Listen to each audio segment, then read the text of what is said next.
The latest book by Omid Scobie, which claims that two royals, who have now been named, had concerns about Prince Archie's skin color, has caused more shockwaves about racism within the royal family. Royal commentator Michael Cole spoke to Cameron Walker and Pip Tomson on Britain's Newsroom about what the royal family should do next. Michael started, "The king is doing his thing, of course. We just saw his speech, and of course he went on his private plane. At least he didn't take his Bentley with him, as he used to do in the old days, when people were less aware of issues like the environment and climate change. The thing is, in this country, the law is done in the name of the monarch. It's R versus Smith or R versus Cole or whoever the accused is. Rex against the accused. And I think it's impossible that His Majesty could go to one of the royal courts of justice and sue for libel or anything else in a case argued by King's Counsel before one of His Majesty's judges. It would be very, very hard. And I can't think of any member of the royal family suing for libel. Their motto has always been, never complain, never explain." As a picture of Prince Harry and Meghan Markle appeared on screen, Cole continued, "And here we see the two people who are not mentioned in bad terms. Every other single member of the royal family seems to be criticized a lot, including Prince William and his wife Catherine, Princess of Wales. So it's hard to see what the royal family can do." In the past, Prince William did sue a French magazine that published pictures of his wife sunbathing without a top, and he won that case. And of course, Prince Harry has more than one case against British newspaper groups in the British courts for invasion of privacy and other civil offences, which he says in those two cases are still going on. And Cameron and I have been covering them a lot in the past, and I'm sure we will in the future. So apart from issuing a kind of statement like other memories may vary,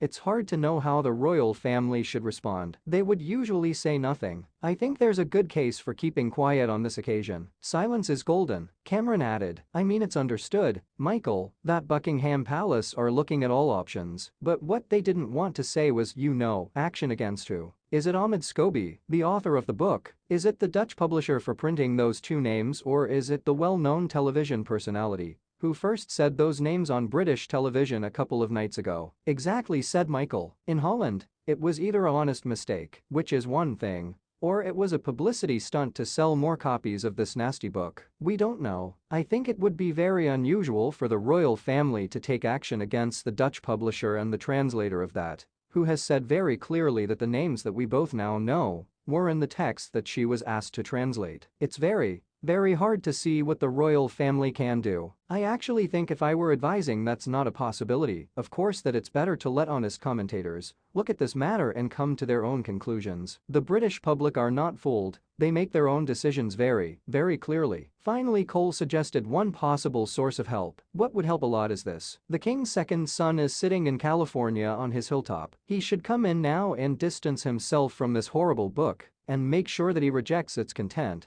because it all revolves around him and his wife, the Duchess of Sussex, Meghan Markle." Remember to subscribe to British Royal Daily Updates YouTube channel and turn on the notification bell. This way you will be notified when we drop a video.